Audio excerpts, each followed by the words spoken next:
ሰላም ቅዱሳን እንዴት አላችሁ? ጌታ ኢየሱስ ይባረክ። ሁሉ መልካም ነው። እህታችሁ ነቢይ አበበች ተስፋዬ ነኝ።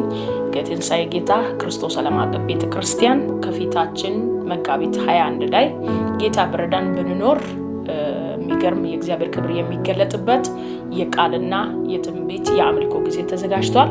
ብዙ ካጋንንት ስራት የታሰሩት ነፃ የሚወጡበት ቀን ነው። ስለዚህ ለመጋበዝ እፈልጋለሁ። አካባቢው አዲስ አበባ ኃይሌ ጋርመንት ሃና ማርያም ብርሃን ባንክ ወረድ ብሎ ከብርሃን ባንክ ጀርባ ብራይት ትምህርት ቤት 100 ሜትር ወረድ ብሎ ነው የሚገኘው። ስለዚህ ወንድሞቼ በጌታ ፍቅር ጋብዣችኋለሁ። ነገር ግን እግዚአብሔር አንድ ነገርን ተናግሮኛል። በህይወታችሁ ላይ በኑሯችሁ ላይ አንድ ነገር እግዚአብሔር መልካም ነገር ያደርጋል። ቃል ሲናገር መጽሐፈ ኢያሱ ምዕራፍ 1 ቁጥር 5 ላይ እንዲህ ብሎ ይናገራል።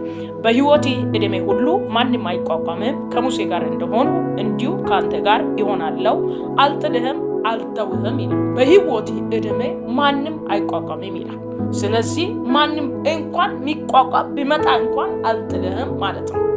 ለምን በምድር ሳላችሁ መከራ አለባችሁ ስለሚል በመጣ እንኳን አልጥልህም አልተውህም ነው የሚለው። ስለዚህ በየትኛው ችግር ውስጥና መከራ ውስጥ ባጋንንት እስራት ውስጥ በበሽታ ውስጥ ያላችሁ በጌታ ፍቅር እንጋብዛችኋለን። መታችሁ የእግዚአብሔር ክብርን እንድታዩ ከበሽታ ከችግር ከማንኛውም ነገር በእግዚአብሔር መንፈስ ነፃ ትወጡ ዘንድ እጋብዛለሁ።